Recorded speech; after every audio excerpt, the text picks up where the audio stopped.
Yeah, we're excited to be here. 214 broadcasts, 60 different languages, 84 different international broadcast partners. We got 5 international on-site commentary teams. This is a huge production.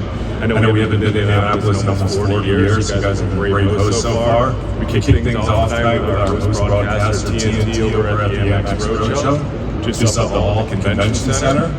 Should be an exciting turn of events tonight with DJ Kenny, Charles, Chuck, MGK. We've been performing along with DJ Diesel. Apparently people have been camping out since last night, so it seems there's a lot of excitement around some of the performances.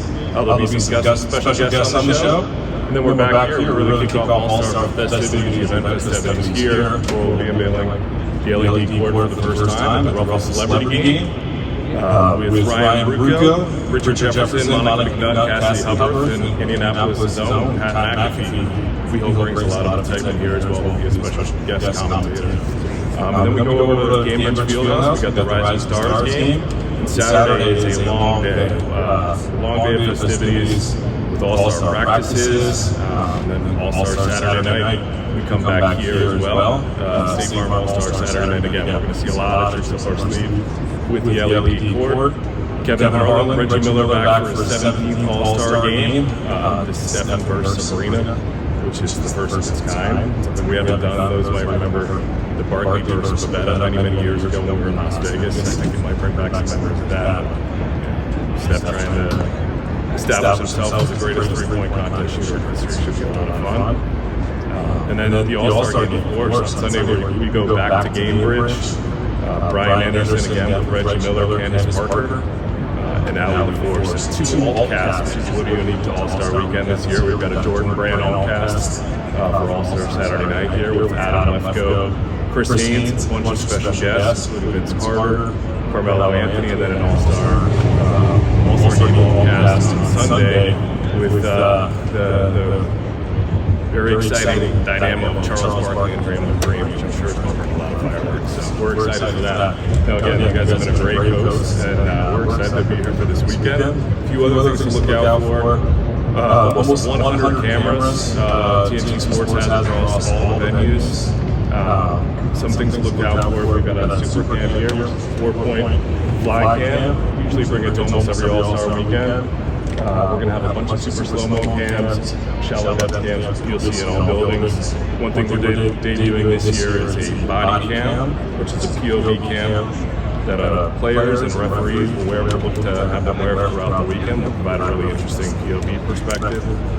We'll also have tons of player mics, in-game interviews, a lot of the access things that you see over the year. Players like Steph Curry will be mic'd up, available live to broadcast, and we'll tap into that.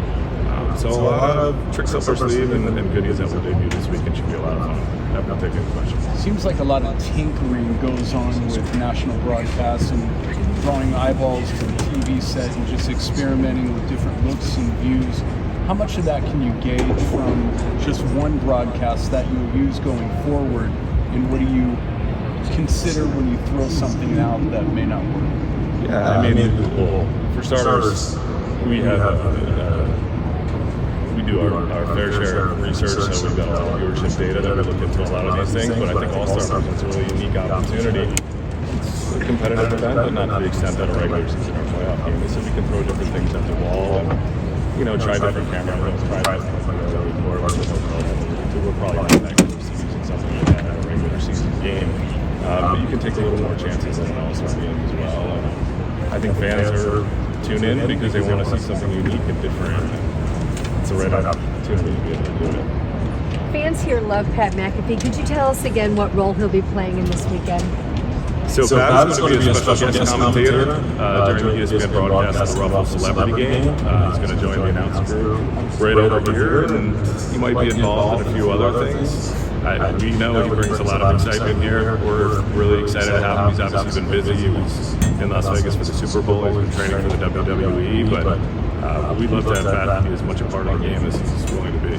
Paul, what kind of tests did you guys have to do from a TV perspective to clear this and make sure the LEDs translate to TV? Yeah, I mean, I think you can look at the screen right now. They translate pretty well. You know, Carlton and his team have done a great job. We've really been in lockstep with our broadcast partners. We've already done rehearsals with TNT and ESPN, just like we would any All-Star game, but there is an extra emphasis on ensuring that the coloring comes good, and the LEDs show up, and a lot of the extra attributions around the court really come to life. And I think so far what we've seen, we feel really good about it. When you get numbers like you did with the Super Bowl, where there's 120 million people watching, is there some type of force inside you that wants you to maybe rival the numbers? Do you look at those numbers and gauge it as the type of global event that the Super Bowl is and compare it to what this could be? Yeah, I mean, it's a different sort of sporting event, but I think we're certainly inspired by some of the numbers you see from the Super Bowl, certainly internationally being broadcast out to 214 countries. I think if you look at our international numbers, viewership numbers over All-Star Weekend, it's a global event. I think we pride ourselves as a league out there in a global sport, and All-Star Weekend is a great showcase for that.